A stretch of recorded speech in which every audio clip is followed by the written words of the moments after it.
हाँ देखिए, ये प्रश्न बैंक 2021 विषय गणित कक्षा 10 हिंदी मीडियम अध्याय 2 है बहुपद और एमपी बोर्ड का ये पूरा, ठीक है, एमपी बोर्ड हिंदी मीडियम। तो ये प्रश्न बैंक अध्याय 2 जो है उसके बाद अध्याय 2 का जितने भी अध्याय 2 में प्रश्न बैंक में दिए गए वो सब बता रहा हूँ मैं, ठीक है। पहला क्वेश्चन है सही विकल्प चुनकर लिखिए। तो पहला क्वेश्चन दिया है बहुपद, ये दिया हुआ है एक्स स्क्वायर माइनस 3 के शून्यक। अब शून्यक कैसे ज्ञात करते हैं? देखो शून्यक क्या होगा, जैसे ये एक्स स्क्वायर माइनस 3 है, इसमें एक्स के 2 मान आएंगे, वो होंगे शून्यक। और शून्यक ज्ञात करने का तरीका क्या है देख लो, यहाँ पर लिखा है एक्स स्क्वायर माइनस 3।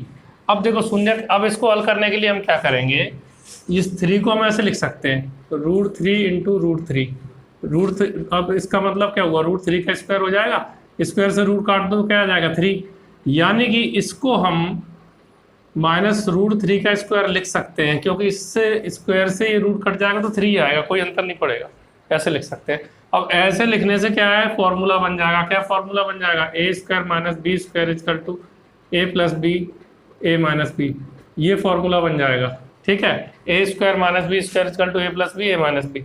तो यहाँ पे क्या करेंगे, ए प्लस बी का मतलब एक्स प्लस √3 और ए माइनस बी का मतलब एक्स माइनस √3, ठीक है। शून्य ज्ञात करने के लिए इसको इक्वल टू 0 के बराबर लिखेंगे, जैसे एक्स प्लस √3 इक्वल टू 0 लिखेंगे तो √3 को उधर ट्रांसफर कर देंगे तो एक्स इजकल टू क्या आ जाएगा, ये प्लस के √3 है, माइनस के हो जाएंगे √3, माइनस के √3, ठीक है। अब ये माइनस है, ये प्लस के हो जाएंगे, यानी कि इसके जो शून्य आएंगे वो क्या आएंगे, ये -3 आ गया और ये प्लस के √3 आ जाएगा, ये वाला, ठीक है, ये वाला। तो इसके प्लस माइनस √3 आना चाहिए, प्लस और माइनस √3। तो यहाँ पे देखो ये ऑप्शन है प्लस माइनस √3, तो ये ऑप्शन हो गया इसका, ठीक है। सेकंड, बहुपद दिया हुआ कि शून्यकों का गुणनफल होगा, शून्यकों का गुणनफल।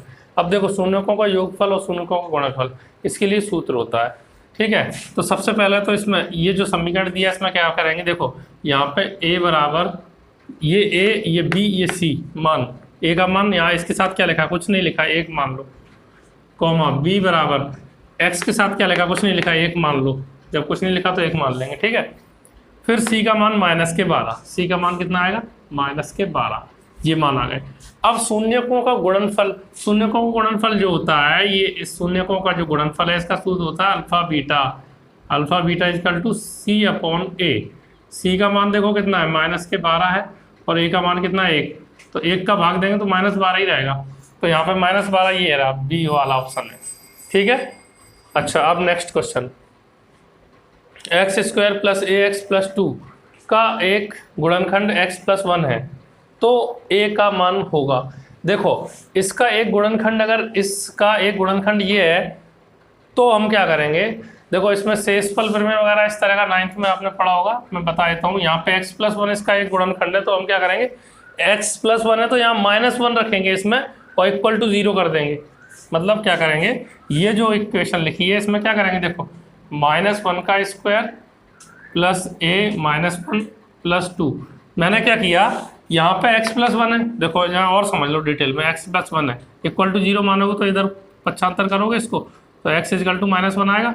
तो x की वैल्यू यहाँ पे -1 रख दी, देखो x की है -1, a फिर x की है -1 और ये 2, तो ऐसा लिखेंगे। और ये इसका एक गुणनखंड है इसलिए बराबर क्या आएगा, 0 आएगा, ये ध्यान रखना। अब देखो हल करते हैं, -1 का स्क्वायर तो 1 एकम 1, माइनस माइनस क्या हुआ प्लस, तो ये प्लस के 1 आ गए, फिर ये माइनस प्लस क्या होगा, माइनस के a आ गए, और +2 है बराबर 0। तो देखो यहाँ पे अब क्या, इसको और हल करेंगे तो माइनस के a 2 और 1 कितने हो गए, ये 2 प्लस के 1 भी प्लस का 2 और 1 3 बराबर 0, 3 को उधर ले जाओ तो -a बराबर -3 हो जाएंगे, पक्षांतर करेंगे तो ये +3 माइनस के होगा, माइनस से माइनस कट गया, a का मान 3 आ गया, यानी कि ये डी वाला आंसर आएगा इसका, a का मान 3 है, ठीक है। चौथा वाला देखो, द्विघात बहुपद दिया है ये कि शून्यक अल्फा और बीटा हो तो अल्फा बीटा का मान होगा। तो देखो अल्फा बीटा का मतलब क्या हुआ, अल्फा बीटा फॉर्मूला होता है, फॉर्मूला लिख दूं, अल्फा बीटा इजकल टू होता है c/a, देखो कहाँ पे है इसमें c/a, ये पहला ही वाला है, बस आगे आंसर, ये तो फॉर्मूला होता है, ये तो आपको याद रखना होगा, ठीक है। शून्यकों का गुणनफल अल्फा × बीटा। दूसरा, अब ये लास्ट वाला फिफ्थ, एक द्विघात बहुपद दिया हुआ है तुम्हें कि शून्यक अल्फा बीटा हो तो अल्फा + बीटा, ये भी फॉर्मूला आप याद रखना, alpha plus beta equal to होता है माइनस बी अपॉन ए। देख लो माइनस बी अपॉन ए कहाँ पे है, माइनस बी अपॉन ए, इसमें भी ये आंसर आ गया। ठीक है, तो ये पूरा कंप्लीट होगा। अब नेक्स्ट क्वेश्चन देखते हैं। हाँ देखिए, दूसरा क्वेश्चन है, रिक्त स्थानों की पूर्ति कीजिए। द्विघात, पहला इसमें द्विघात बहुपदों में शून्यक होते हैं। देखो पहले ही बता दो, द्विघात बहुपद कैसा होता है, जैसे X square plus B X plus C, power 2 होनी चाहिए। अब जितनी पावर होती है उतने ही शून्यक होते हैं। तो इसमें कह रहे हैं कितने शून्यक होंगे, 2 शून्यक होंगे। ठीक है, आगे रेखिक बहुपद। रेखिक बहुपद कैसा होता है, A x plus B x, मतलब ए एक्स प्लस बी प्लस, या फिर ऐसे समझ लो, मैं ऐसे बता देता हूँ तुम्हें, 2x प्लस 3 लिखाओ।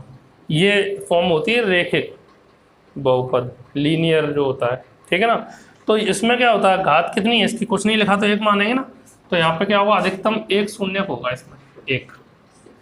ठीक है, तीसरा है दो बहुपदों का गुणनफल। अगर दो बहुपदों का गुणनफल करेंगे वो भी एक बहुपद होता है। ठीक है, ये तो याद रखना, एक बहुपद होता है। ठीक है, नेक्स्ट देखो, चर के वे मान जिसको बहुपद में रखने पर बहुपद का मान शून्य हो जाता है। वो मान जिसको बहुपद में रखने पर बहुपद का मान शून्य हो जाता है वो शून्यक कहलाता है। ठीक है, शून्यक। ठीक, नेक्स्ट, एक बहुपद जिसके शून्यक दिए हुए हैं ये, और शून्यक क्या होता है, x, अगर मतलब x की फॉर्म में है तो x का जो मान होता है वो होता है शून्यक। ठीक है, तो देखो हम क्या करेंगे इसके लिए, x बराबर -3 होगा कहीं ना कहीं। शून्यक क्या है, x का ही तो मान है। ये x बराबर कितना होगा, 4 होगा। अगर इसको मैं इधर ले आऊँ तो ये हो जाएगा x, ये -3 तो प्लस का 3 हो जाएगा, और इसको मैं इधर ले आऊँ, पक्षांतर कर दूँ तो x -4 हो जाएगा। तो यही यहाँ पे लिख देना है तुम्हें, x + 3 और x -4 आंसर। ठीक है ना, कंप्लीट हो गया। नेक्स्ट क्वेश्चन देखते हैं। देखिए अब तीसरा क्वेश्चन है यहाँ पे, अब ये 2 अंक वाले क्वेश्चन आ गए। ऑब्जेक्टिव टाइप जो ओटी थी वो खत्म। द्विघात बहुपद दिया हुआ है ये कि शून्य ज्ञात कीजिए, 2 अंक का आएगा। ऐसा एक प्रश्न है एक्सरसाइज में, यानी कि तुम्हारी प्रश्नावली में दिया हुआ है, लेकिन उसमें यहाँ पे x की जगह शायद s है या कुछ ऐसे ही है। चलिए अब हम इसको सॉल्व करा देते हैं। देखो हल, तो ये बहुपद दिया है, इसके शून्य ज्ञात करने हैं, बस शून्य ज्ञात करने हैं। तो शून्य का मतलब x के जो मान है क्या आएंगे, 2 मान आएंगे, वो ज्ञात करने हैं। इसके लिए देखो क्या करना है, बहुत आसान है, समझो। पहले हमको क्या करना होता है, इसका और इसका गुणा करना होता है। 1 का गुणा 4 में करेंगे, 4 एकम 4। 4 के ऐसे गुणनखंड ज्ञात करेंगे कि गुणा करके 4 आए और घटा जोड़ के भी 4 आए। यहाँ पे 4 ये लाना है। ठीक है, अब 2 दूनी 4 होता है, ये हमें पता है, और दोनों को जोड़ देंगे तो भी 4 आएगा। लेकिन लाने किसके, माइनस के 4 लाने, ये लाना है माइनस के 4। तो माइनस के 4 कैसे आएंगे, -2 -2 -2 -2 -4 हो जाएंगे। ठीक है, इसको बिल्कुल हटा दिया जाएगा और यहीं पे x लगा, इसमें मान लो 2x। ठीक है, इसको हटा देंगे और इन दोनों को लिख देंगे यहाँ पे। ठीक है, तो देखो 4x² ये मैंने लिखा, और उन दोनों को यहाँ लिख दो, -2x + 1। अब यहाँ से हम 2 के जोड़े बना के कॉमन लेंगे। कैसे कॉमन लेंगे, देखो 2x यहाँ से कॉमन आ सकता है, 2 दूनी 4 होता है, और ये है ही 2x, तो 2x कॉमन ले लो। फिर बचेगा क्या, यहाँ से 2 दूनी 4, 2 बचा, और यहाँ से 1x बचा, माइनस यहाँ से 2x पूरा हट जाएगा, 1 बचेगा, कुछ नहीं बचता तो 1 मान लेते हैं।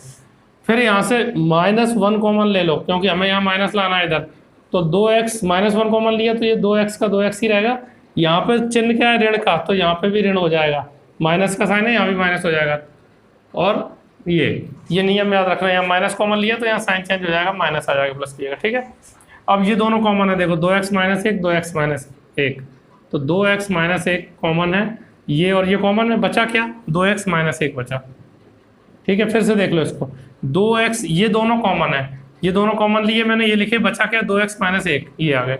अब शून्य ज्ञात करने के लिए, शून्य ज्ञात करने के लिए इन दोनों का मान शून्य कर दो, 2x - 1 बराबर 0 और 2x, फिर से यहाँ पे लिख देंगे, और 2x - 1 बराबर 0। तो 1 को उधर पक्षांतर कर दो, तो 2x बराबर प्लस के 1 हो जाएंगे। देखो माइनस का था, ये प्लस का हो गया, और x बराबर क्या हो जाएगा, 1/2 का यहाँ भाग दे दो। ठीक है, दोनों संख्या एक जैसी हैं, इसका भी मान क्या आएगा, x बराबर 1/2। तो शून्य क्या आ गए, शून्य बराबर आ गए 1/2, 1/2। यही आंसर है, ठीक है। और देखिए फोर्थ क्वेश्चन, द्विघात बहुपद x square plus 7x plus 10 के शून्य ज्ञात करने हैं आपको। पहले शून्य ज्ञात करेंगे, उसके बाद ये कह रहे हैं कि शून्यकों तथा गुणांकों के बीच संबंध भी स्थापित करना हमें, ठीक है। और ये 4 अंक का पूछा जाता है ऐसा क्वेश्चन जिसमें केवल शून्य पूछेंगे तो 2 अंक, और इसमें इनकी सत्यता की जांच करने के लिए आया शून्यकों गुणांकों के बीच, तो फिर आपको 4 नंबर का पूछा जाएगा। चलिए हल करते हैं। तो अभी जैसे हमने शून्य ज्ञात किए तो उसी तरह इसके भी शून्य ज्ञात करेंगे। तो x square plus 7x plus 10, तो मैंने क्या बताया था तुम्हें, इसका और इसका गुणा होगा। यहाँ तो कुछ नहीं लिखा, 1 मान लो, 1 मान लो, तो 10 एकम 10। अब 10 के ऐसे गुणनखंड ज्ञात करो कि गुणा करके तो 10 आए और वैसे कितना आ जाए 7 घटा जोड़ के। तो 5 दूनी 10, ठीक है। तो अब 7 लाना है प्लस के, तो प्लस के 5 प्लस के 2, 5 और 2 कितने हुए 7, ठीक है। तो क्या करेंगे, देखो एक्स स्क्वायर प्लस, इसको हटा देंगे, इन दोनों को लिख देंगे x के साथ, यहाँ x और आ जाएगा 5x प्लस 2x प्लस 10 ऐसे। अब 2 2 के यहाँ पे जोड़े बना लो। यहाँ से क्या कॉमन आ रहा है, देखो जो दोनों में हो क्या है, दोनों में x कॉमन आ रहा है, तो यहाँ से x कॉमन लिया, यहाँ से x बचा, प्लस यहाँ से 5 बचा, ठीक है। प्लस यहाँ से क्या कॉमन लेंगे 2 दोनों में, तो यहाँ से क्या बचा x प्लस 2 का पाड़ा पड़ो, 2 पंचे 10। अब ये दोनों कॉमन है x प्लस 5, तो x प्लस 5 कॉमन लिया, बचा क्या x प्लस 2, ठीक है। अब लिखेंगे शून्य ज्ञात करने के लिए, शून्य ज्ञात करने के लिए x प्लस 5 बराबर 0 तथा x प्लस 2 बराबर 0, इन दोनों के बराबर क्या मान लिए 0। 5 को पक्षांतर कर दो उधर, तो x बराबर चिन्ह बदल जाएगा, प्लस 5 है माइनस 5 हो जाएगा, ठीक है। 2 को पक्षांतर कर दो, प्लस के 2 है माइनस के 2 हो जाएंगे, ठीक है। तो शून्य क्या आ जाएंगे, शून्य का आ जाएंगे -5, शून्य बराबर क्या आ जाएंगे -5 -2। अब हम ज्ञात करेंगे शून्यकों का योगफल और शून्यकों का गुणनफल। तो लिखेंगे शून्यकों का योगफल, शून्यकों का योगफल क्या होगा, शून्यकों का योगफल ये जो शून्य का है उनको जोड़ना है, ठीक है। तो -5 प्लस -2, भाई शून्य जैसे आए वैसे ही लिखने पड़ेंगे, माइनस के 5 और ये माइनस के 2, और जोड़ने के लिए बीच में प्लस लगा दिया हमने, ठीक है। किताब के मेथड से बता रहा हूँ मैं।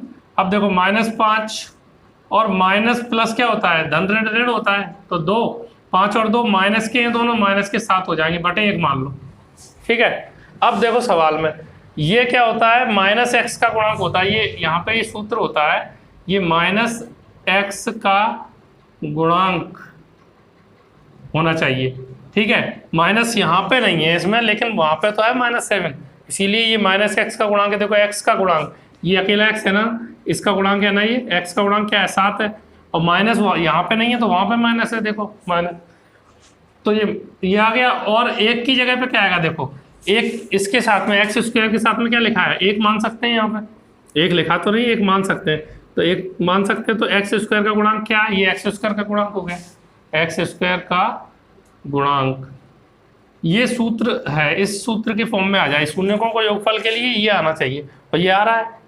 अब हम क्या करेंगे, शून्यकों गुणनफल, शून्यकों का गुणनफल,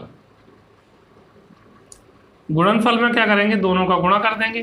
क्या है संख्या, -5 और -2, तो -5 गुणा -2, तो क्या आ जाएगा 5 दूनी 10, माइनस माइनस का इंटू प्लस, ऋण ऋण धन हो जाएगा, तो 5 दूनी 10, 10 आ जाएगा, बटे 1 मान लो। अब 10 क्या है, देखो 10 अचर राशि है, इसके साथ में x तो लिखा नहीं, अचर राशि है, तो ये हो गया अचर राशि, अचर राशि, ठीक है, बटे, और जो 1 लिखा है वो क्या है, एक्स स्क्वायर का गुणांक, एक्स स्क्वायर के साथ कुछ नहीं लिखा है, 1 मान लेंगे, तो ये हो जाएगा एक्स स्क्वायर का गुणांक। अब जिन बच्चों को ये पहली बार पढ़ रहे हैं, नया लग रहा है, ये समझ में नहीं आ रहा, तो ये एक बार जो है वीडियो मेरे उसमें जाके देख लें, प्लेलिस्ट में जाके इसी अध्याय के वीडियो डले हुए हैं, तो ये 2-4 सवाल देख लेंगे क्रम से, तो समझ में आ जाएंगे, 2.2 में मिल जाएंगे सवाल, ठीक है। तो उसमें वीडियो देख लें जिनको समझने में दिक्कत आ रही हो। तो ये इस तरह से ये कंप्लीट हो गया, ये 4 नंबर का पूछा जाएगा, ठीक है। नेक्स्ट क्वेश्चन देखते हैं हम इसके बाद। चलिए देखिए 5th क्वेश्चन, बहुपद एक्स स्क्वायर माइनस 3 के शून्य ज्ञात करने के लिए बोल रहे हैं। ये अभी ज्ञात किया भी था हमने, उसमें आया था ओटी में। और शून्यकों तथा गुणांकों के बीच संबंध की सत्यता की जांच कीजिए 4 अंक का। जैसा अभी इससे पहले किया था वही सेम वही पैटर्न रखना है। उदाहरण नंबर 3 है ये किताब का, ठीक है। चलो देखो हल करते हैं इसको हम। तो एक्स स्क्वायर माइनस 3 है, ठीक है। तो इसमें हमें क्या करना है, देखो ये बता चुका हूँ मैं, फिर भी एक बार देख लो। इसको हम ऐसे लिख सकते हैं, ये 3 को हम कैसे लिख सकते हैं, √3 का स्क्वायर लिख सकते हैं, क्योंकि स्क्वायर से रूट कट जाएगा, 3 वापस आ जाएगा। यानी कि एक्स स्क्वायर माइनस √3 का स्क्वायर इसको लिखा जा सकता है। और इसका सूत्र क्या बनेगा, ए स्क्वायर माइनस बी स्क्वायर बराबर ए प्लस बी और ए माइनस बी। ये जो है ये सूत्र यहाँ पे लगेगा, ठीक है। तो क्या हो जाएगा, A square minus B square का मतलब ए प्लस बी यानी एक्स प्लस √3 और एक्स माइनस √3, ये आ जाएगा। अब शून्य ज्ञात करने के लिए लिखेंगे, शून्य ज्ञात करने के लिए, शून्य ज्ञात करने के लिए क्या होगा, x प्लस √3 बराबर 0 हो जाएगा और x माइनस √3 बराबर 0 लेंगे। इसको उधर 75 कर दो तो प्लस के √3 है तो माइनस के √3 हो जाएंगे। ये माइनस के √3 75 कर दो तो प्लस के √3 हो जाएंगे। तो शून्य क्या आएंगे, देखो शून्य का आ जाएंगे माइनस के √3 कॉमा प्लस के √3। प्लस लिखने की जरूरत नहीं है, ऐसे लिखा रहने दो। अब शून्यकों का योगफल, शून्यकों का योगफल, शून्यकों का योगफल इन दोनों को जोड़ दो, माइनस √3 प्लस √3, प्लस माइनस क्या है कैंसिल होगा, क्या आ गया 0 बटे 1 मान लो, ठीक है। अब देखो क्या करना है यहाँ पे इसको जरा ध्यान से देखो, इसमें एक बीच में जो संख्या होनी चाहिए, यानी कि कहने का मतलब एक्स स्क्वायर प्लस 0.x मान लें और इसको 3 मान लें, ऐसे लिख दें इसको अगर, ठीक है। तो ये जो बीच में जो संख्या है वो x वाली, वो तो गायब है, यानी कि वो 0 ही है, नहीं है, इसका मतलब 0 है। तो 0 तो ये आ ही गया। तो यहाँ पे हम क्या लिख देंगे, ये x माइनस एक्स का गुणांक, प्लस माइनस में 0 को लिख ही सकते हैं, कोई दिक्कत ही नहीं। तो क्या लिखेंगे, माइनस x का गुणांक, तो उस सूत्र में ये आ जाएगा जो सूत्र लगता है, ठीक है, बटे 1। देखो एक्स स्क्वायर के साथ कुछ नहीं लगा, 1 इसका गुणांक हो जाएगा, यहाँ पे क्या है इसका गुणांक 1 हो जाएगा। तो यहाँ लिख देंगे एक्स स्क्वायर का गुणांक, ठीक है। तो ये सूत्र की तरह आ गया, यानी कि शून्यकों का योगफल ये आना चाहिए, ये आ रहा है अपने पास, कोई दिक्कत नहीं है। अब शून्यकों का गुणनफल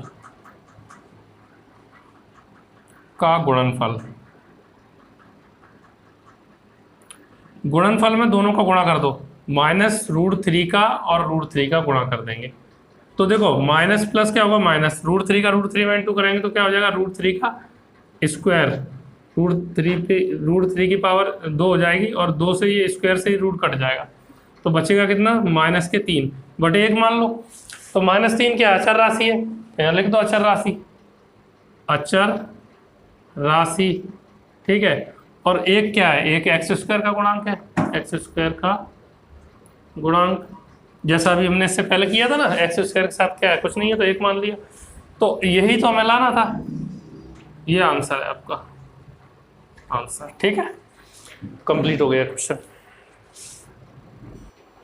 हाँ देखिए अब 6वां क्वेश्चन, यहाँ लिखा है एक द्विघात बहुपद ज्ञात कीजिए जिसके शून्यकों का योग इतना है और गुणनफल इतना है, योगफल -3 और गुणनफल 2 है, ठीक है। तो हम जानते हैं शून्यकों का योगफल अल्फा प्लस बीटा होता है, वो कितना है होता है, इसका सूत्र होता है -b/a, और शून्यकों का गुणनफल अल्फा बीटा होता है, इसका सूत्र होता है c/a। अब देखो अल्फा प्लस बीटा योगफल कितना दिया है, योग -3, तो यहाँ लिखेंगे -3 बटे 1 मान लो, और गुणनफल कितना दिया है 2 बराबर, यहाँ लिखेंगे 2 बटे 1 मान लो, ठीक है। तो अब लिखेंगे यहाँ देखो a b c तीनों के मान, a का मान देखो यहाँ पे 1, यहाँ पे भी 1 है, यहाँ पे भी 1 है, तो 1 लिख दो, कोई दिक्कत ही नहीं, दोनों एक सेम है। अब b का मान देखो यहाँ माइनस से माइनस कट जाएंगे, तो b का मान क्या आएगा 3 प्लस के, ठीक है। और c का मान कितना है 2, c के सामने क्या लिखा है 2। इसको फिर से देख लो, a का मान देखो यहाँ पे 1 है, यहाँ भी 1 है, दोनों जगह मिला लिया तो a का मान 1 लिख दिया, b का मान देखो 3, ये माइनस कैंसिल हो जाएंगे, ठीक है। और c का मान कितना है 2, ये माइनस कैंसिल कर दो, ठीक है। अब द्विघात क्या पूछा है, द्विघात बहुपद पूछा है, तो लिख देंगे द्विघात बहुपद। द्विघात बहुपद होता है A X square plus B X plus C. तो ए का मान कितना है 1, तो 1 into X square plus B का मान कितना है 3 एक्स प्लस सी का मान कितना है 2। ठीक है, एक आगे लिखने की जरूरत नहीं पड़ती, हटा दो, यही आंसर आ गया। ठीक है, हाँ देखिए अब 7वां और 8वां जो क्वेश्चन है, जो हमने 6वां क्वेश्चन किया था बिल्कुल वैसे ही हैं, लेकिन ये तुम्हें मिल जाएंगे कहाँ पे। देखिए ये 7वां क्वेश्चन प्रश्नावली 2.2 का क्वेश्चन नंबर 2 का पहला है, और प्रश्नावली 2.2 क्वेश्चन नंबर 2 का ये चौथा है।